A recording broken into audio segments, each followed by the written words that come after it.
Not releasing anything is not going to work, and because of how they've handled this to date, releasing something now is not going to work either. At a bare minimum, they can stop making it worse. Stop trying to shush people who have perfectly reasonable questions. And always remember, as Mark Halperin puts it, anything that is famous for not being released is going to be released. And in the meantime, stop trying to blow sunshine up our skirt.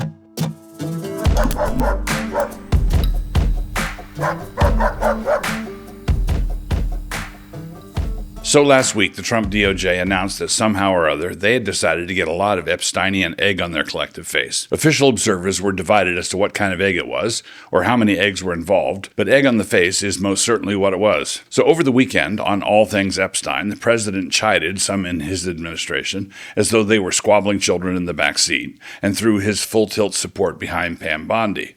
He wanted to know why we were all still obsessing about Jeffrey Epstein, that dirtbag, when the file on him had actually been assembled by a number of other dirtbags. Let's get on with the crucial business of saving America, was his bottom line. One sees his point, of course, and it is not as though saving America is a trifle, and it is not even as though I'm against saving America. But there's still a crucial point that the president is missing, how and why this matters. Whatever the issue is with the actual Epstein client list, which we will get back to in a minute, the central political problem that Trump has right now revolves around their maladroit mishandling of the whole situation, regardless of what the actual Epstein truth is. The fact is that the Trump administration way overpromised and then way underdelivered.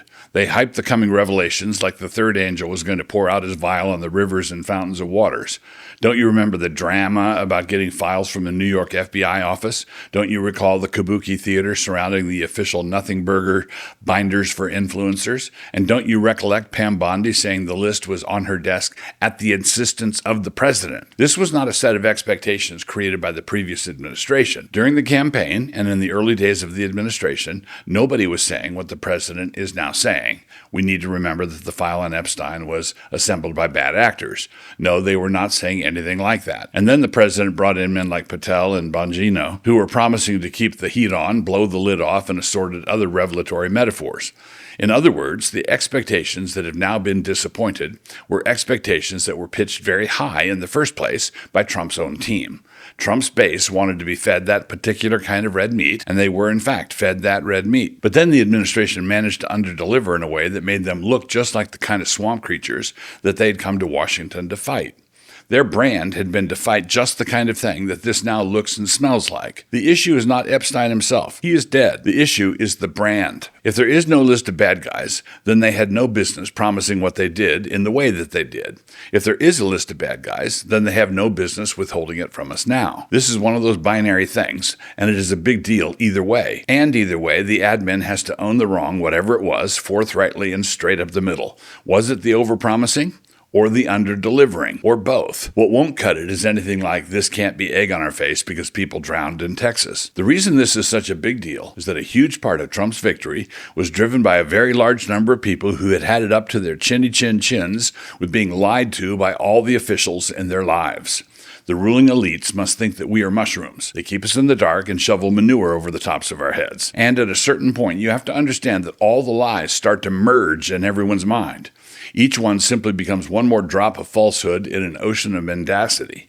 The Trump brand has been to maintain a lot of daylight between themselves and that, to prevent being merged into that narrative. And this looks like a real lack of understanding how important that daylight has been for them. The cleft stick. I would have no problem believing that a lot of the evidence is now gone because the previous AG destroyed it. Maybe they believed the Trump campaign rhetoric and took precautionary measures. I would also have no problem believing that the list is less of a tidy list and more of a messy pile. People who visited the island included victims, air conditioner repairmen, predators pretending to be victims, horny big shots, and all of that. But there was enough sorted out to convict Ghislaine Maxwell and to charge Jeffrey Epstein. As it is, the administration has painted themselves into a pretty ridiculous corner, and they cannot fix it by making somebody the fall guy either. If everybody stays, or if Bongino quits, that fixes nothing unless some sort of list is then somehow released. And right now, they cannot release anything without some version of, oh look, we found it. There is one after all. It was under Pam's stapler all this time. They are caught in a cleft stick. Not releasing anything is not going to work, and because of how they've handled this to date, releasing something now is not going to work either.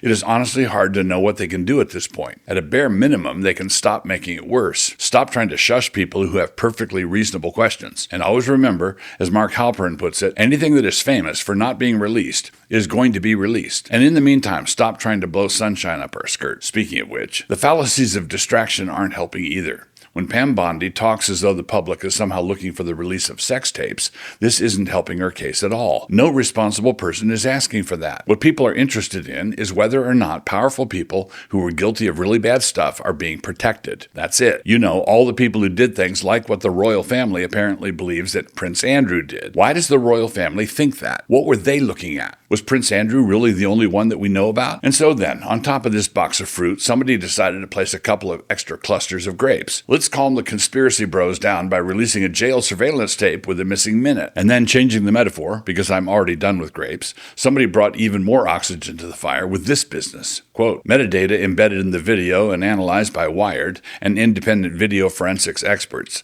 shows that rather than being a direct export from the prison's surveillance system, the footage was modified, likely using the professional editing tool Adobe Premiere Pro.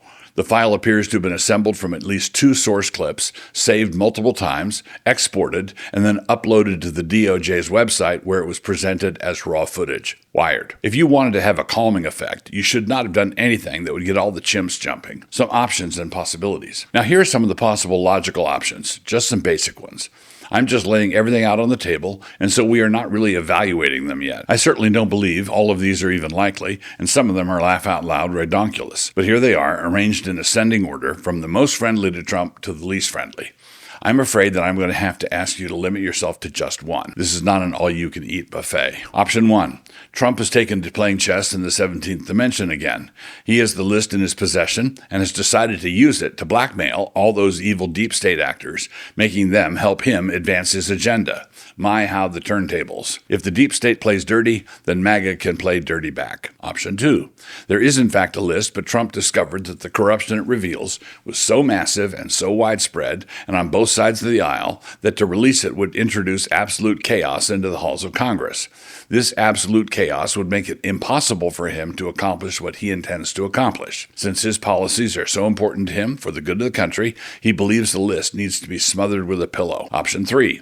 There is in fact a list, but to release it would reveal the whole thing was a honeypot operation run by some foreign government for purposes of lobbying and pressuring powerful people through blackmail. The nation most often mentioned as a possibility in this regard would be Israel, which would be a real stinker, but there are other possibilities as well. To release the list would set off an international uproar that could spiral into something far worse. Epstein was a Mossad agent or working with them, and Israel is the bad guy in this version of the story. Option 4. There is in fact a list, but Epstein was a CIA operative. The nation that was using this honeypot blackmail operation was us, as it turns out.